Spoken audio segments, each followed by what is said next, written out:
Un autre CV que je vais encore jeter, ça va... Oui, c'est bon pour la poubelle. Ça va finir par paraître un peu prétentieux, n'est-ce pas? Parce que ça va faire la troisième vidéo, la troisième chronique durant laquelle je vous interpelle encore pour l'emploi.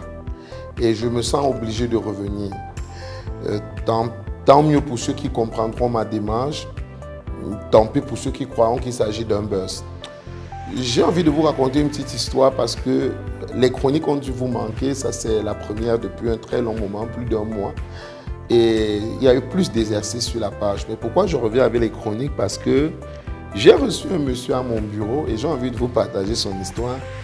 Samedi dernier, quand je parle du samedi dernier, on était, je crois, le 10 ou le 11 juin, quelque chose comme ça. Alors il est venu me dire, monsieur Samuel, vous avez abandonné les chroniques, c'est pas normal, il faut refaire les chroniques. Et il me raconte une expérience qu'il a eue dans une boîte de la place à Douala. Et on est revenu sur l'emploi, sur les CV, et il a adoré cette vidéo. Et pour argumenter dans mon sens, du fait que j'avais dit, méfiez-vous des CV, il me dit, monsieur Samuel, vous parlez comme un prophète, mais les gens ne peuvent pas comprendre. Et écoutez l'histoire, je ne me jette pas les fleurs. Parce que je continue de dire à mes amis, mes petits frères, les jeunes, les CV ne servent plus à rien. C'est une arnaque. C'est un mensonge. Alors, il a un BTS en comptabilité en 2004. Donc, il a un BTS qui va à près de 20 ans aujourd'hui bientôt. Muni de son BTS en comptabilité et par le truchement d'un oncle, il se fait prendre dans une boîte de la place à Douala. Une boîte de juste 10 salariés hein, et le directeur général. Cette boîte est une sorte d'extension d'une boîte publique qui agit dans le pétrole. Et je ne vais pas en dire plus. L'ancien comptable qui était là avant lui avait juste un bac G1, donc économie, comptabilité, mais c'était un bachelier. Mais lui, il était allé jusqu'au BTS, c'est vous dire. Donc il était bac plus 2. La première mission que le directeur général de l'époque de cette société va lui confier en tant que nouveau comptable de la maison, parce que l'ancien était parti vers d'autres horizons, c'est la paye, ce sont les salaires, ce sont les comptables généralement en entreprise qui s'occupent de la question salariale, de la gestion des salaires. Et d'ailleurs, l'ancien comptable s'occupait de cela. 10 salariés, on mit lui-même 10 salariés, on mit lui-même le comptable et le DG. Il me dit, monsieur Samuel, ça a été une galère incroyable. Alors même que le directeur devait partir à l'étranger et qu'il voulait l'état des salaires pour le valider, le signer à ce que les gens soient payés, en 4 jours, je n'avais traité que 4 salaires sur 10. Le mec ne connaissait rien de Sage Sari, qui est à l'époque et encore aujourd'hui le logiciel leader dans le segment. Et il traitait la paye manuellement, de manière manuscrite. Il avait eu un BTS dans lequel on ne lui avait jamais montré réellement les équations liées à la paye. Et la paye, ce n'est pas une petite affaire. Il faut savoir que la paye est aujourd'hui presque une spécialisation de la comptabilité. Comme vous entendez parler de comptable fiscaliste, comptable gestionnaire, vous avez des comptables même financiers aujourd'hui, et je vais revenir dans une vidéo sur les comptables financiers, mais vous avez réellement des comptables de la paye. Parce que la paye, c'est toute une expertise à la réalité. Alors le directeur général a compris à un moment donné qu'il était coincé et a fait appel à l'ancien comptable. Il lui a dit, viens dépanner rapidement, le nouveau ne s'en sort pas. J'ai un vol demain à midi, va au bureau, règle-moi ce problème. Le comptable va arriver, l'ex-comptable va arriver à 16 h, Sage Sari, 30 minutes, les 10 payes sont réglées. Et le mec, il le regarde comme un magicien. Et il lui dit, voilà comment on se comporte avec Sage Sari. Tu n'as pas besoin de te remplir des formats ici pour gérer.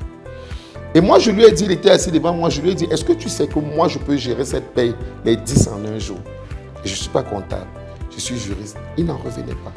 Et je lui ai montré cet ouvrage, Aspect juridique de l'entrepreneuriat, dans lequel je traite de 10 thématiques, parmi lesquelles la gestion des ressources humaines et de la paye. Vous le voyez apparaître peut-être en plus grand à l'écran. Gestion des ressources humaines et de la paye. Pourquoi à l'époque j'ai choisi de parler de la paye dans cet ouvrage qui date aujourd'hui de près de 4 ans? C'est parce que j'avais compris cette problématique.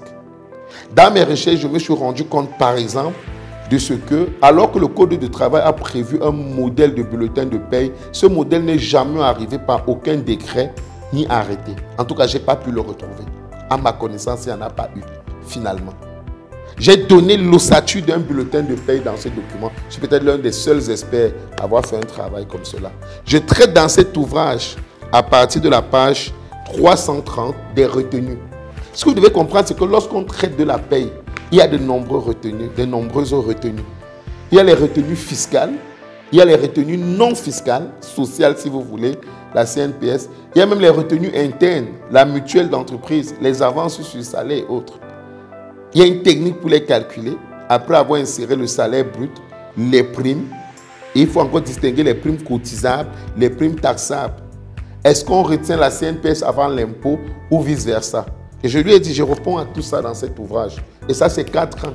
Il y a de cela 4 ans. Ça veut dire que bien que je sois juriste, si vous me mettez dans une entreprise pour gérer de la paye, si j'ai un comptable léger qui n'a pas cherché, qui n'a pas fait de la recherche et du travail, je le bouscule. Je le bouscule. Et je vous dis depuis, quand vous recherchez l'emploi, vos diplômes ne servent à rien, même si tu es un comptable bac+1.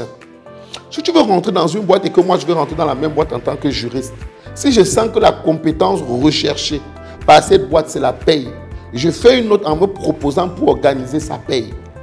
Et j'explique la maîtrise que j'ai des retenues. La RAV, par exemple, la redevance audiovisuelle, qui est exemptée sur les salaires de 0 à 50 000. Et qui est 750 francs, de 50 000, 1 franc à 100 000 francs. La retenue liée au Crédit foncier du Cameroun, au FNE. Et il me regardait, il n'en revenait pas. Il me regardait, il disait, waouh, monsieur Samuel, je vous voyais seulement sur Facebook. Je disais, est-ce que ça, ce sont les PDG prétentieux de Facebook? Mais je n'avais même pas le document. J'ai balayé totalement. Et je lui ai dit, tu vois que si on était allé passer un entretien, toi et moi, parce que toi, tu avais été recommandé par un oncle. Mais si toi et moi, on allait passer un entretien et que là, on aurait dit, bah, on avait besoin d'un comptable, l'ancien partait, s'occupait de la paye, j'aurais directement pris dans la bouche du monsieur qui nous entretient. J'allais dire la paye, voilà, pam! Je crée le doute dans son cerveau. Il dit, ah, waouh, cet enfant connaît la paie. Et toi, le comptable bac+2, quand tu allais venir, on allait te dire la paie, tu allais t'embrouiller. Bien que je sois juriste, on allait me prendre. Ce n'est pas le diplôme, ce n'est pas la qualification, c'est le travail, c'est l'aptitude à la recherche. Et je continue de dire aux jeunes qui ne s'en sortent pas, vous êtes faibles. Vous êtes faibles.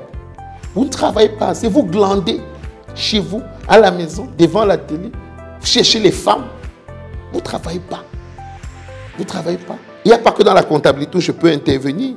Dans la propriété intellectuelle, je peux intervenir. Dans la comptabilité, mes amis comptables savent jusqu'où je peux pousser le travail. Je ne parle même pas des procédures douanières. La capacité au travail, à la recherche et à faire montre de son expertise en temps et en heure. Et je vous ai dit, c'est ce que vous devez savoir utiliser pour interroger le patron. Inquiéter le patron. Il doit se dire, mais si je laisse cet élément partir, waouh, et la façon qu'il fait là, est-ce que je n'ai pas besoin de lui? Vous créez le doute positif dans son esprit. À telle enseigne que même s'il ne pensait pas être sûr qu'il a besoin d'une ressource humaine, par la démonstration qui est la vôtre, il se rend compte qu'il a besoin d'une ressource humaine. Et vous pouvez le faire même lors d'une audience, pas forcément lors d'un entretien emploi. Il peut arriver qu'il n'y ait pas d'entretien emploi, qu'il n'y ait pas d'offre d'emploi. Vous demandez une audience pour une raison X ou Y et vous amenez la causerie dans ce sens. Vous faites une démonstration. Mais vous n'en êtes pas capable. Beaucoup parmi vous, vous avez même la sueur qui coule quand il ne faut pas aller. Vous êtes faible, vous ne croyez pas en vous. Et du coup, vous voulez l'emploi alors qu'il y a beaucoup de travail.